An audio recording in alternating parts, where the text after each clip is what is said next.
Selamat pagi, saudara-saudariku yang terkasih. Terima kasih, syukur pada Tuhan.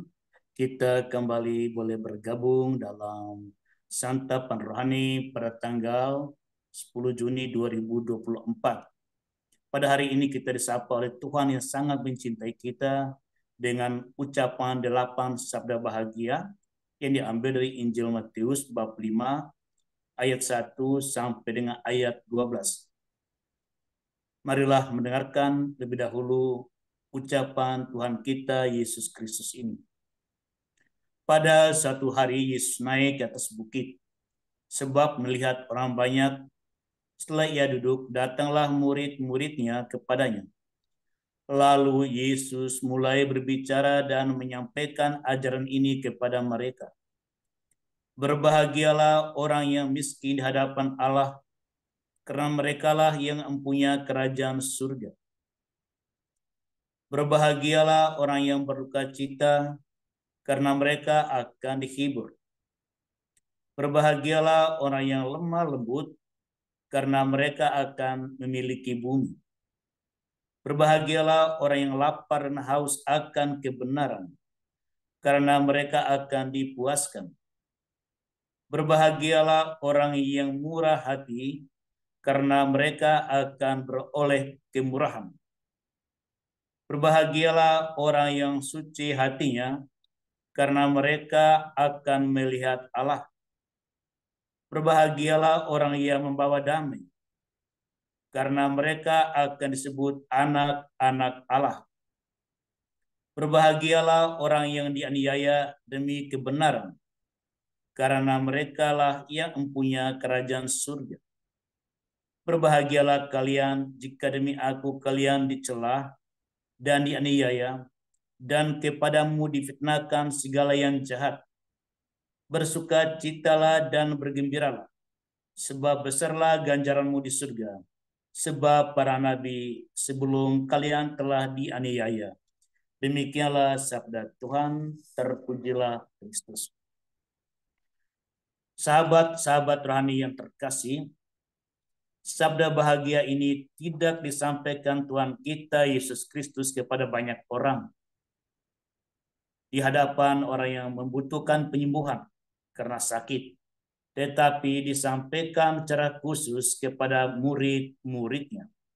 Dengan ini Tuhan kita Yesus Kristus hendak menyampaikan hal yang sangat mendasar yang akan menjadi gaya hidup murid-murid Tuhan kita Yesus Kristus.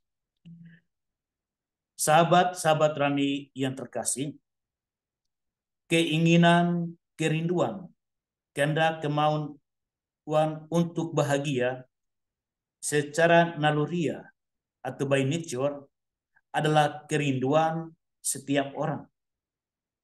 Oleh karena itu, orang berusaha, belajar dan bekerja, bertekun dan bertanggung jawab dalam apa yang ia jalankan untuk memperoleh hasil yang mendatangkan kebahagiaan.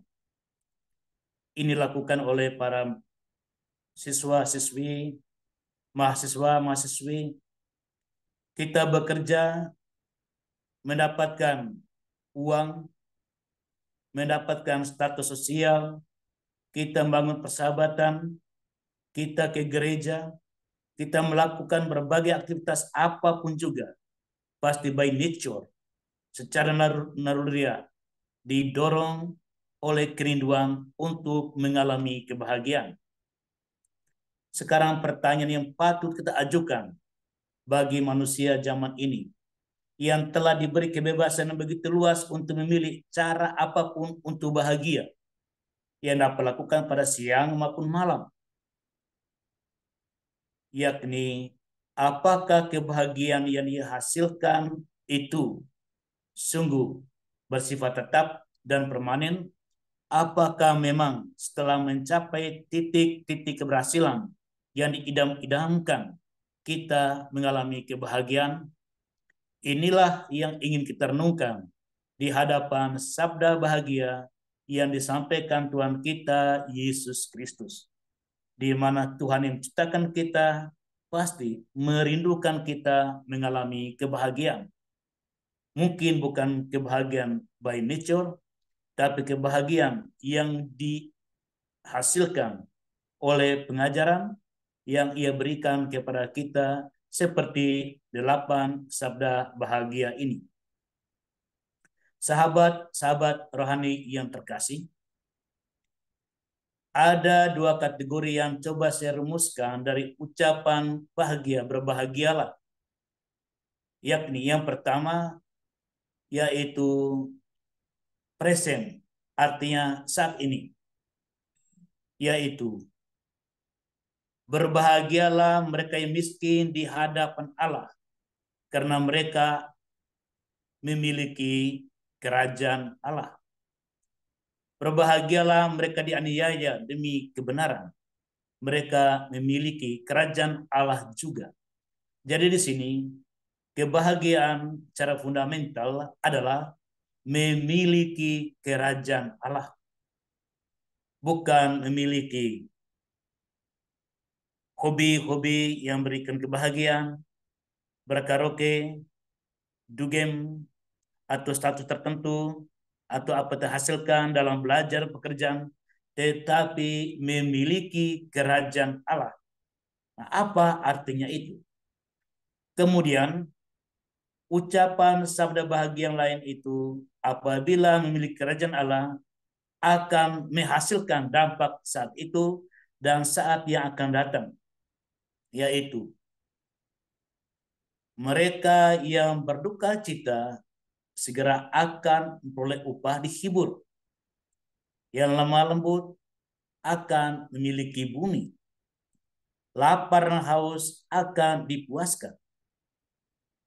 Yaitu orang yang mencintai kebenaran akan melihat kerajaan Allah. Yang suci hatinya, sungguh dia akan melihat Allah. Dan yang membawa damai disebut anak-anak Allah. Jadi, yang lapar dan haus akan kebenaran dipuaskan. Memiliki bumi, dihibur, dipuaskan, melihat Allah, dan statusnya menjadi anak Allah. Ini sungguh merupakan suatu upah yang dimiliki dalam pribadi yang memiliki kerajaan Allah. Saudara sudah terkasih, kita ingin bahagia karena kita dihibur. Kita bahagia karena kita memiliki bumi. Kita dihibur karena kita telah mengalami pengalaman duka cita. Kita memiliki bumi karena kita memiliki sikap yang lemah lembut. Respon kita yang penuh. Tindakan-tindakan tidak menghasilkan kekuatan kejahatan. Lapar dan haus akan kebenaran. Kita akan menggunakan media sosial kita sungguh dengan hanya lapar dan haus akan kebenaran. Karena kalau orang yang tidak benar, pasti dia lapar dan haus akan hal yang tidak benar, maka dia akan memposting atau memproduksi message konten yang tidak benar. Nah, kemudian yang suci hatinya, dia akan melihat Allah. Melihat Allah dalam kemurahan sesamanya. Karena dia baik, maka dia bisa mengalami kebaikan melalui sesama. Dan membawa damai. Perkataan-perkataan bawa damai. Dan ini membuat kita diucap Yesus, kamu anak-anak Allah. Sekarang pertanyaan berikut. Untuk lebih mengkonkretkan ini, siapa sih yang sungguh telah berbahagia? Maka pada saat ini saya ingin katakan, saudara-saudara, sahabat rohani, Tuhan kita Yesus Kristus mau mengatakan, aku mengucap sabda bahagia ini karena aku memang pribadi yang berbahagia. Pribadi yang punya kerajaan Allah. Di mana dalam suka cita aku miliki, aku dihibur. Meskipun sepanjang hidupku aku berduka cita, ditolak dan diancam oleh peristiwa pembunuhan. Aku lemah lembut, maka aku miliki bumi ini, diberi kuasa kepadaku untuk menyampaikan agar manusia mengalami keselamatan. Aku haus akan kebenaran dari Bapa, yang itulah aku sampaikan kepada Anda. Dan aku memiliki hati yang suci, maka aku telah melihat Bapa di surga yang tidak kamu lihat. Dan dengan ini aku adalah pembawa damai, karena aku adalah anak Allah. Dengan kata lain, ada ungkapan Latin, Nemo dat quod non habet, yaitu orang tidak mungkin memberikan apa yang dia tidak miliki. Saya percaya Tuhan kita Yesus Kristus tidak mungkin memberikan ucapan sadu bahagia ini kalau ia tidak bahagia. Ia sungguh pribadi yang bahagia. Hidupnya diancam oleh kematian, oleh duka cita. Dia hidup dalam masyarakat yang tidak benar. Dia menyampaikan kebenaran. Dia hidup dalam masyarakat yang tidak melihat Allah. Dia ingin membuat orang melihat Allah. Dan dia hidup dalam masyarakat yang tidak membawa damai sehingga tidak sebut anak-anak Allah. Dia ingin agar masyarakat membawa damai untuk jadi anak Allah. Dan dia adalah wajah kerajaan surga itu di atas muka bumi ini. Sahabat-sahabat rohani yang terkasih, apabila kita mempelajari seluruh perjalanan hidup Yesus, narasi yang dihadirkan dalam kitab suci, sungguh dialah pribadi yang berbahagia. Di dalam kesulitan apapun saja, sampai ia berdoa dengan keringat dan darah mengalir, ia di sana dengan lemah lembut ia katakan, ku serahkan padamu ya Bapa, kalau itu kehendakmu. Dia tenang menghadapi eksekusi di dalam peristiwa jalan salib. Dan dia berbahagia ketika dia berkata, Bapa, ampunilah mereka, karena mereka tidak tahu apa yang mereka lakukan. Hati yang damai, hati yang tenang, hati yang adem, dalam badai pusaran kehidupan apapun juga, itulah gaya hidup, lifestyle our Lord Jesus Christ. Oleh karena itu, saudara sahabat rohani, apabila kita ingin bahagia, adopsilah lifestyle, gaya hidup Tuhan kita Yesus Kristus. Bahkan ketika kemarin ia mau dipocong oleh keluarganya, di mana ia membingungkan dia gaya hidupnya, makan minum pun tak teratur lagi. Bahkan ia dikatakan waras. Ia mau dibawa oleh keluarga supaya keluarga itu merawat dia, menjaga dia, dan tidak tampil hadap publik. Dia keluar dari ikatan semacam itu dengan berkata, sahabat, saudara, saudariku, ibuku adalah mereka yang melakukan kehendak Allah. Kalau kita mau dipocong oleh keluarga kita, pada kita diutus oleh Tuhan untuk menyampaikan kebaikan, dan keluarga kita mengatakan kau sudah tidak waras, kau bodoh kali kau, maka kau katakan aku mengikuti gaya Yesus, karena inilah yang buat aku bahagia. Dan aku akan mengatakan, saudara-saudariku, bukan hanya kamu, tapi mereka yang ada di luar dari keluarga, yang diikat oleh perkawinan, status suami dan istri, anak-anak. Dan kalau mereka menjadi saudara-saudariku, meskipun beda agama, meskipun beda suku, beda bahasa, mereka juga adalah saudara dan saudarimu. Mereka akan bertanya, ini istri siapa sih? Baik kali. Ini suami siapa sih? Baik kali. Sehingga melalui Anda memiliki gaya hidup Yesus, kita sungguh memiliki dunia ini.